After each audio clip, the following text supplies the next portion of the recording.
Alors bonjour, nous sommes maintenant à la deuxième partie du cours GAI 2, la deuxième partie du cours 2, où on va faire de la résolution d'une équation à une variable, deuxième degré.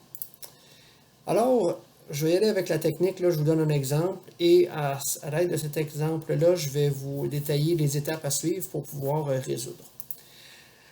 Alors, premier exemple, résout cette inéquation-là. Et là, vous voyez, il n'y a pas de variable, il n'y a pas de y, il y a seulement x. Et là, on pourrait être porté de dire, ben, je vais faire comme quand j'étais en secondaire 3, puis j'avais des inéquations du premier degré, donc il y avait des x, seulement des x, mais il n'y avait pas de x à la 2. Et là, vous étiez capable d'isoler x facilement, ça nous donnait la réponse directement. Mais étant donné que là, on a une équation dans laquelle il y a un petit à la 2 ici, c'est une équation du deuxième degré, pour pouvoir isoler x et traiter les inéquations, c'est pas le meilleur chemin à prendre. Donc, je vais vous détailler ici quelles sont les étapes à suivre. Donc, la première étape, ce sera de s'arranger pour qu'un des côtés de de l'inégalité soit 0. Donc, dans le cas présent, tout ce qu'on va avoir à faire ici, c'est de additionner 2 de chaque côté, ce qui va nous donner l'inéquation suivante. Et là, l'astuce, c'est à faire exactement le même raisonnement que si j'avais cette expression algébrique-là dans le plan cartésien et je voulais étudier le signe de cette fonction-là. Donc là, c'est comme si je demandais ben, pour quelle valeur de x cette fonction-là est plus petite ou égale à 0, donc quand est-ce qu'elle est négative. Donc, pour y arriver, on va devoir se faire un schéma de la parabole, ça c'est une parabole, dans laquelle on va avoir les zéros. Et là, c'est important, les zéros vont être comme les bornes qui vont nous dire, ben, c'est à partir de là que la réponse arrête. Là. Donc, ce qu'on va avoir à colorier, ce ne sera pas le plan cartésien au complet, mais bien l'axe. Et les zéros vont être les bornes. Si j'ai un 0 qui est plein, c'est parce que dans mon symbole d'inégalité, je vais avoir un petit égal comme ça. Si mon 0, je vais mettre un cercle vide lorsque dans mon symbole d'inéquation, je vais avoir strictement plus petit ou strictement plus grand. Donc, allons calculer les zéros. Donc, dans l'exemple ici, je vais aller trouver la valeur de x en isolant la parenthèse. Donc, je commence par faire plus 8 de chaque côté. Ensuite, je vais diviser par 2 de chaque côté. Pour enlever le à la 2, je vais prendre la racine carrée. Donc, je vais prendre la racine positive et négative. Donc, c'est pour ça que j'ai plus ou moins 2. Et en faisant plus 3 de chaque côté d'égalité, ça va me générer les deux réponses que je cherche, les deux zéros, qui sont 1 et 5. Donc, on va aller les placer tout de suite dans le plan cartésien. 1 et 5. Et vous voyez, là, les points, je les place et ce sont des points pleins. Pourquoi pleins? Parce que regardez ici, dans mon symbole d'inéquation, j'ai un égal. Quand dans mon symbole d'inéquation, j'ai un égal, ça veut dire que les zéros, les limites vont faire partie de la réponse, donc on met un rond plein. Maintenant, pour faire le schéma de la parabole, il me reste l'allure. Donc, est-ce que ça va faire une parabole qui va faire un sourire ou une baboune? Bien, ça, il faut regarder le paramètre A. Vous voyez, le paramètre A ici, c'est 2. C'est positif, donc positif, ça va faire un sourire. Voilà. Maintenant, troisième étape, il va falloir colorier une partie de l'axe des X. Ça va être ça notre réponse. Là. Donc, quelle partie de l'axe des X qui rend mon inéquation vraie? Puis pour y arriver, il y a deux stratégies. Soit prendre un point test ou faire l'étude du signe, comme ce que je vous disais. Donc, si je fais un point test, bien, prenez un point sur l'axe des X, n'importe quel, mais je vous conseille de prendre 0. C'est beaucoup plus facile à calculer. Et là, vous remplacez X par 0 dans l'inéquation, puis vous vérifiez si c'est vrai. Par exemple, si je remplace x par 0 ici, 0 moins 3, ça fait moins 3. À la 2, ça fait 9. 9 fois 2, 18. 18 moins 10, à 18 moins 8, 10. Est-ce que c'est vrai que 10 est plus petit ou égal à 0? Non. Donc, le point qui est ici, le 0, ne doit pas être colorié. Et la partie qui va être coloriée, ça va toujours être soit à l'intérieur ici, entre les deux zéros, ou à l'extérieur de chaque côté. Donc, ici, vous voyez, le 0 fait partie de la région extérieure. C'est faux, donc cette région-là ne sera pas coloriée, donc ça va être l'intérieur ici qui va être colorié. L'autre façon de le voir, c'est vraiment faire comme si je faisais une étude.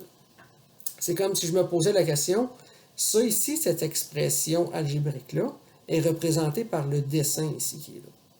Donc, quand x vaut 1, l'expression ici vaut 0. Quand x vaut 2, l'expression ici, vous voyez l'expression quand x vaut 2, l'expression vaut moins quelque chose, à peu près moins 6. Quand x vaut 3, l'expression, bon, etc. Et là, on veut savoir pour quelle valeur de x l'expression, ici, est plus petite que 0. Donc, ça va être entre 1 et 5, parce que rendu à 6, vous voyez, l'expression est rendue en haut. 7 est rendue en haut. Donc, dans un cas comme dans l'autre, la bonne réponse, c'est vraiment de colorier entre 1 et 5. La quatrième étape, ce sera de donner la réponse sous forme d'intervalle. Donc, les valeurs choisies vont être toutes les valeurs de x comprises entre 1 et 5. Et on va l'écrire ainsi. Donc, x appartient à crochet fermé, parce que j'ai le égal, parce que le point est plein. Donc, de 1 jusqu'à 5, crochet fermé également. Et finalement, la dernière étape, la meilleure. Oui, mes amis, soyez contents. On va y aller avec un deuxième exemple. Donc, les mêmes étapes. On commence par s'arranger pour qu'un des côtés de l'égalité soit 0. Et là, on a un petit peu de travail à faire. Là. On va commencer par multiplier le 2x avec les deux termes qui sont dans la parenthèse. Donc, 2x fois x, ça fait 2x2. 2x fois moins 1, ça fait moins 2x. Je vais mettre mon 2x2 en premier. Et là, je vais simplifier. 4x moins 2x, ça fait plus 2x.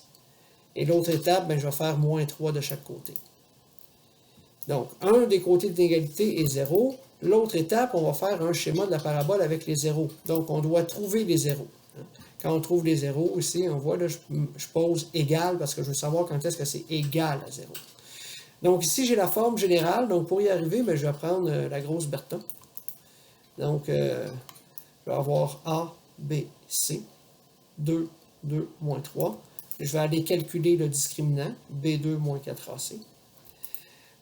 Donc, B à la 2, 2 à la 2, moins 4 fois A qui vaut 2, fois C qui vaut moins 3. Si vous calculez ça, ça vous donne 28.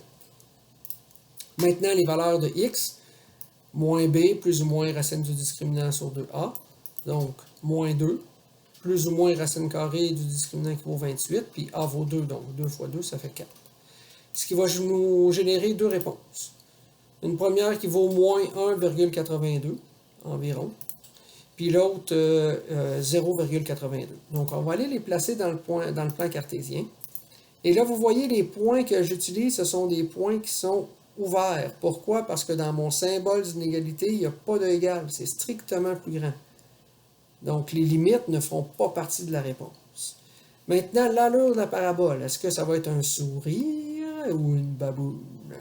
Ben, je vais regarder le signe de mon A. Le A est positif, donc un beau sourire. Maintenant, il faut colorier la bonne partie de l'axe. Encore une fois, soit qu'on y va avec le point test ou avec l'étude. Donc, j'ai fait l'étude tantôt, là, je vais le faire avec le point test. Ici, le point test, ça va aller quand même assez rapidement, surtout que j'ai la forme générale. Donc, je prends le point 0, je remplace x par 0, il n'y en a plus, il n'y en a plus. C'est plutôt aussi que je le fasse avec l'inégalité. Donc, il n'y en a plus, il n'y en a plus. Est-ce que c'est vrai que moins 3 est plus grand que 0?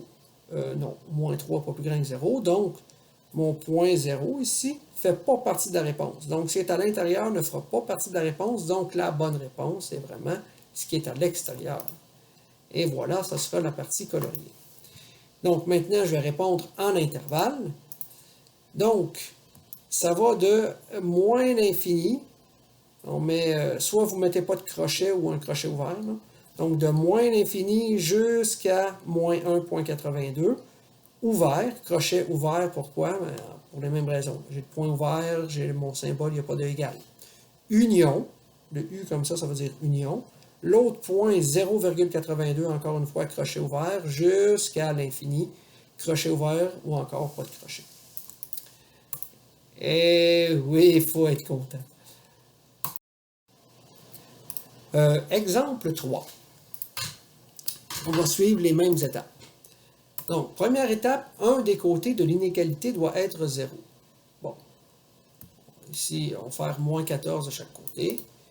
Ça me donne ceci. Moins 4x2 plus 2x moins 7 plus petit ou égal à 0. Ensuite, schéma de la parabole avec les zéros. Donc, on va aller trouver les zéros. Encore une fois, je vais y aller avec la méthode du discriminant. Donc, je calcule le discriminant, B2 moins 4AC. Donc, 2 à la 2, moins 4, fois A qui vaut moins 4, fois C qui vaut moins 7. Et si je calcule, ça me fait moins 108. Oh! Le discriminant est négatif. Ça veut dire qu'il n'y a aucun zéro. Ça veut dire qu'il n'y a pas de réponse? No. Ça ne veut pas dire qu'il n'y a pas de réponse. Là, il va falloir analyser. Donc, il faut quand même se faire le schéma. Ce n'est pas parce qu'il n'y a pas de zéro qu'il n'y a pas de schéma. Donc là, on va une parabole qui n'a pas de zéro. Correct, ça ne croisera pas l'axe des x. Mais la parabole, regardez, son A, a un A négatif, donc ça va être une baboune. Donc, ça me prend une baboune qui ne croisera pas l'axe des x. Je la place où? N'importe où. Mais il ne faut pas que ça croise l'axe des x. Je ne pourrais pas faire une parabole qui traverse l'axe des x comme ça. Il faut que ça soit par en bas, donc pas le choix, son sommet, il faut qu'il soit en bas de l'axe des x, ou mettez-le n'importe où, là, ça n'a pas d'importance. Okay? Je vais le mettre à peu près comme ça. Donc ça, c'est ma parabole qui est tracée. Parfait. Maintenant, l'autre étape, colorier une partie de l'axe des x. Ben, on va y aller avec un point S, avec 0. Je remplace par 0. Bon, ceci, ça fait 0, ça fait 0, il reste moins 7. Est-ce que c'est vrai que moins 7 est plus petit que 0? Ben oui. Ça veut dire quoi? Ça veut dire que lui en fait partie. Et comme il n'y a pas de 0, ben soit que la réponse c'est l'axe au complet ou rien du tout. Donc là, ici, la réponse, ce sera l'axe au complet. Donc la réponse, c'est x appartient au réel. Si mon symbole d'une équation avait été le contraire, bien, la réponse aurait été aucune solution. Ça aurait été l'ensemble de vide. Okay? Mais ce n'est pas parce qu'il n'y a pas de zéro qu'il n'y a pas de réponse. Il n'y avait pas de zéro, puis la réponse, c'est une infinité de solutions.